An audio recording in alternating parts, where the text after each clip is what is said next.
Hello guys, and welcome to my top 10 games of all time part 1. So, in our number 10 spot we have Half-Life 2. Now, what's so great about this game is the opening, just after the train has just been destroyed by the Citadel, and the variety of new enemies that come into the story as well, like the Hunters, I believe they're called. These like robots that normally you'll see them with the Riders. Those massive droid creatures. So here's the opening, and it's great, and it's the, well, so far one of the last episodes. So originally there's going to be more episodes with a 6-month gap in between each episode, but I'm still confident they're going to make a Half-Life 3 or Half-Life 2 episode 3. So if you type in Half-Life 2 episode 3, it does say it's available for Windows and Linux, but I'm just confident that it's going to come out, even if it's saying that it's already out, which it probably isn't, because there's just been concepts that have been released. But yep, you're with Alex Vance, and yeah, you continue playing with Gordon Freeman after Mossman has gone missing again, escaped, and luckily you both just about survived the train wreckage. But yeah, it's an absolutely amazing game. Good at 10 out of 10 for how good the storyline is, how it all like builds up, the tension and everything that goes with it. And sadly, something does happen to Alex. She does die, sort of, and you've got the Vortigunts that come back, and they try and heal her, and you've got to like cover them from these little insect creatures, the little flies. I forgot what they called it, but in the episode before, you get this like grenade, or it's Half-Life 2. It might be that one. You get this like grenade where you throw it and these creatures follow you. They're like on your side, and they'll take out enemies and all that. So that's really cool. So I do like that. And yeah, you got all the user weapons as well. You get them back. So you see these guys in space, and they all know who you are because they get contacted them, and people tell them that they're on their way or whatever, like reinforcements. And you've got like turrets, and you've got to like set up before they start attacking, which is really cool. Yeah, it's a cool little mission. It's a good start to the game as well. You get to meet some new characters and some new people. It's hard to say. I think they're all great in the Half-Life 2. It's hard to choose, but I thought Half-Life 2 episode 2. It's a little bit longer than the first one. It's an extra hour and a half, so 2 hours and a half, I think it is. And it sort of does tie some loose ends. There's still a lot to be explained, like the G-Man, who appears through some of the cutscenes. But yeah, he's really quite an interesting character, quite a mysterious character. Like, is he a villain? Is he a good guy? I believe he is a villain, to be fair to him.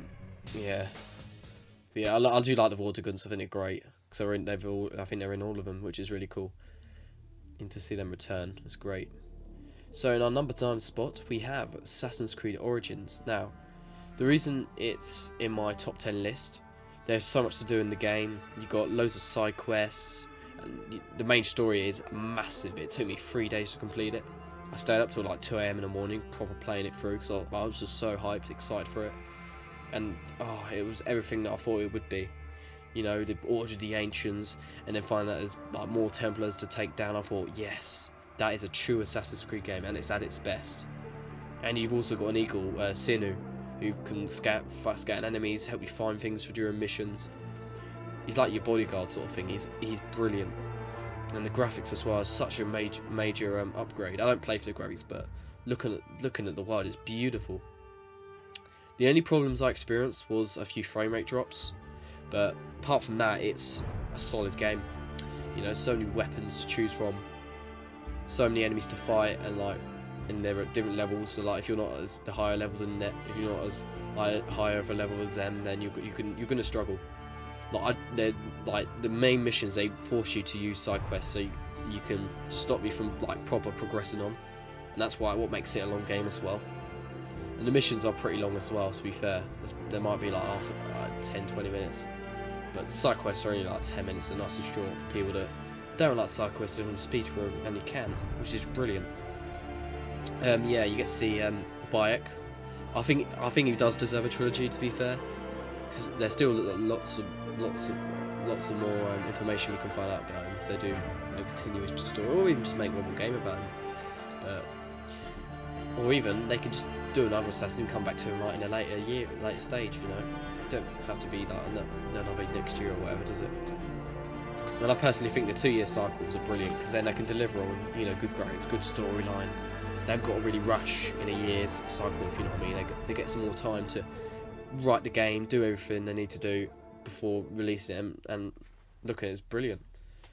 And I didn't really experience any glitches. Like I said, the only thing I experienced was a few frame rate drops. But apart from that, it's brilliant, and it only lasts a few seconds anyway, which is great. Because that's what you want in the game, don't you? You know, a good game. You want it to run smoothly and all that. And it does pretty much. Just here and there you get a few frame rate drops, but yeah. And yeah, this is a 10 out of 10 as well. It's absolute. It fits in like a cracker, to be honest. It's just absolutely brilliant. And Bayek, he's a really heartwarming character. You really feel for him. Like when he's going through dark times and stuff, you really feel for him.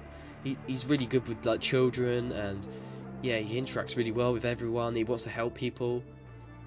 He only kills if he has to, you know. He doesn't just do it for, you know, he just does it because he wants to save Egypt as well. Because when you see the Orientals, they want to destroy Egypt tonight, and he's like there in their way, stopping them, and he's just he's protecting the people. He's doing it for the people that he loves. So on our number 8 spot, we have Fallout 4. Now, oh man, this is another brilliant game, and it fits in like a cracker. Yeah, it's an open world game. And it's made by the amazing Bethesda, and yeah, they add so much content. They pack so much into the game, and yeah, it's every game set in a nuclear. A nuke goes off, and there's like various. The mission's great. You got 4 groups you can join. You got the Minutemen you can join at the end, the Institute, the Railroad. And you've got the Brotherhood of Steel, so you can choose which side. They've all got their benefits and their disadvantages, and they're all great. I mean, I played most of them. The only group I haven't joined is the Minutemen, but it's great because it is a game you sort of want to come back to as well. Like if you get bored of it, you can play another game for a few days, come back to it after, and it's great. There's been a few glitches, but they're like funny ones, like bodies floating around, like flying all around the place and all that. But it's funny, you know, it's really good. And there's a load of guns you can get, and like there's so much to do, like upgrading. And it's a good, the main story is a good 10 hours as well, so you've got a lot to do. And then you've got side quests after, which will take, you know, ages, because what, 5 years they worked in this game? They're packed in a lot into the game. So obviously, they do try to put their fans first. Obviously, you know, they've got to make money, but they do obviously care. I think they care about their fans. With all the amount of time they spend on these games as well, and the amount of weaponry and everything, and the characters are great. And the characters you can warn to them, except from Preston Gary. Was it? There's an old sanctuary on your map. Go over or whatever. And it is really annoying when you first meet him. Like he's just sending you off to all these little bases and like you're like, really, Preston? If you can ask me again, I'm just gonna smack you around the face. It's literally that's how you feel with him. It's like, there's no mission on a mark, I'll mark it on your map. Like, you're like, shut up, please. Look, I don't want to do it. I'll do it when I'm ready, alright? You don't need to keep giving me missions, alright? I'm doing enough already to help them Commonwealth. So yeah, that's at number 10. So in our number 7 spot, we have Rocket League. Now, another great game. Now, it's pretty much football, but in cars, really, in truth. That's what it is. And, yeah, I think the music's great as well, especially when you boot up the game when you're in your lobby. And there's lots you can do to your car. You can customize it. You can.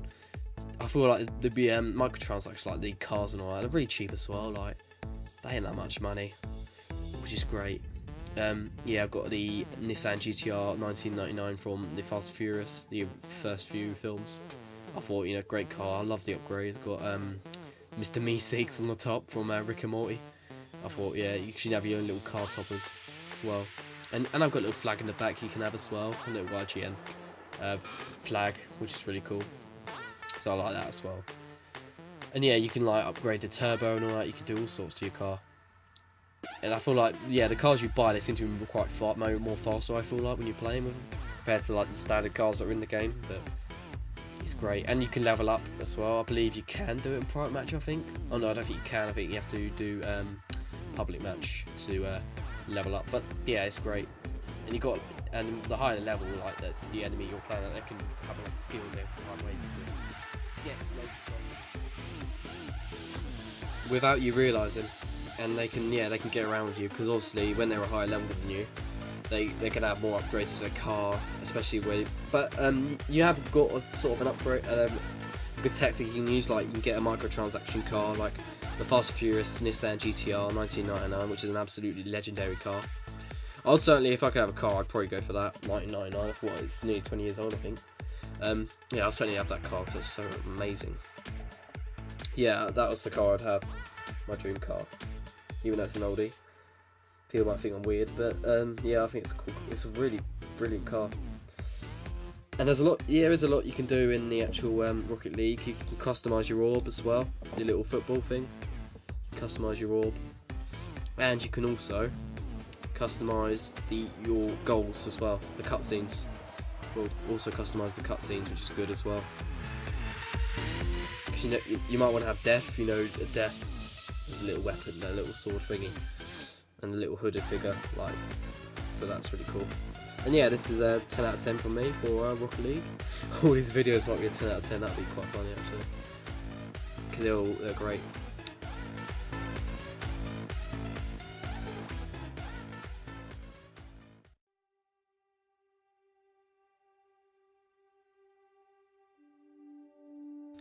At number 6 we have Tomb Raider, the Definitive Edition.